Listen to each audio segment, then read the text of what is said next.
Tama, kaya huwag mong husga dahil baka babalik sa'yo, nakalbo ka. Ayan, yung kalbo nga na, baklang kalbo na nagsabi na panggwapong kapitbahay lang daw si Eman. Actually, nagigets ko siya pero hindi niya na dapat sinabi yun eh. Ayan, hindi naman siya pagwapo ang swerte ng tao. Totoo yun. Vic Soto.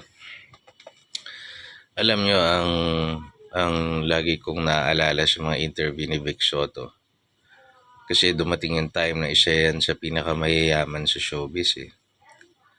Ang sinasabi niya eh, hindi naman ako yung pinakagwapo, hindi naman ako yung pinaka-funny, hindi naman ako pinaka-talented. Swerte lang ako, sabi niya.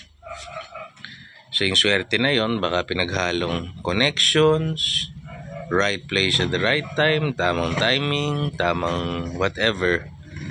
Pero biyaya yun, biniyayaan yun ng Diyos. So hindi naman siya sumikat dahil siya ang pinaka nakakatawa, pinakagwapo, pinaka-talented, pero swerte niya yun eh. Yun yung mga pagkakataong sinasabing it is written in the stars. So para sa kanya yun eh, diba? So tama si ma'am na hindi lang siya pagwapuhan idinadaan yung o basihan, hindi lang sa kagwapuhan yung basihan ng swerte ng tao. Dahil kung kagwapuhan lang eh bilyonaryo na. Joke lang. God bless. Naisingit ko pa yun.